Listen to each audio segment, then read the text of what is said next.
Man believes prophecy means to foresee events. He thinks it belongs to mystics, to astrologers, to those who claim to read the future. Yet I tell you, man is forever prophesying. Foreknowledge is nothing more than what men and women are imagining.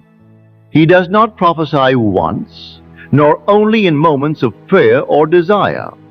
He is continuously preparing tomorrow by what he inwardly accepts today. For every imaginal act contains within itself its own fulfillment. He does not merely observe life, he inwardly accepts as natural that which he later encounters. And so Scripture tells us, "As I have planned, so shall it be." These words frighten man, for he imagines himself the victim of fate. But this is not fate. This is consciousness. For man is destined to fulfill what he has imagined, not because an external power decrees it, but because imagination is the very reality from which life proceeds. Man hears these words, yet does not grasp their meaning. He thinks imagination is mere fantasy. Yet the imaginal act is reality in movement.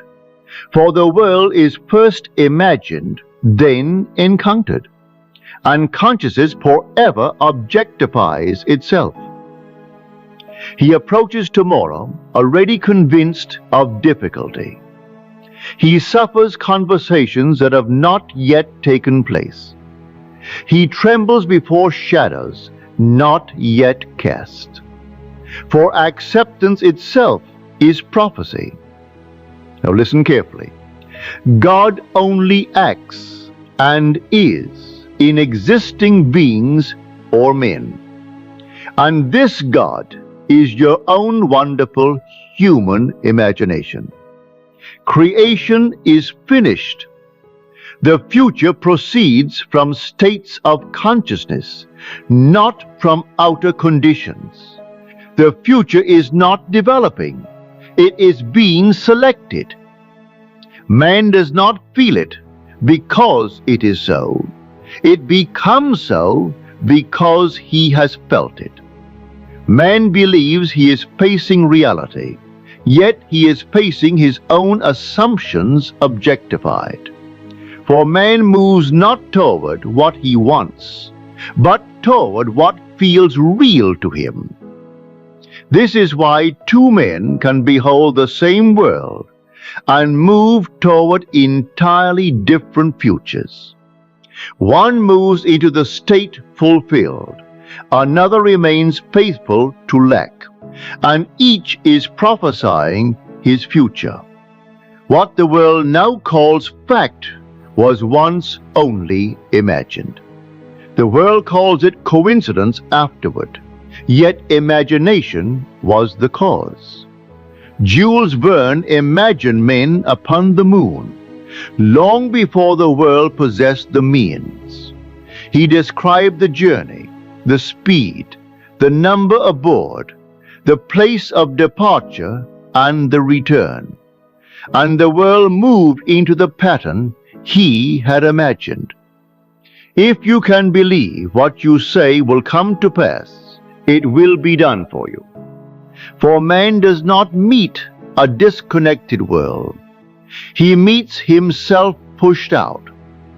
Tell me, what future have you already consented to without knowing it? What conditions now feel inevitable to you? What misfortune have you rehearsed inwardly until it began to feel certain? For you are not waiting for prophecy. You are preparing it. So I say to you, become watchful of what feels natural to you. For man inevitably fulfills that which feels natural to him. Choose nobly what you will consent to as yourself. I do not care how big the dream is, If you could occupy the feeling of the wish fulfilled, no power in the world can stop its embodiment. For you are not becoming, you are consenting. And that consent must become flesh.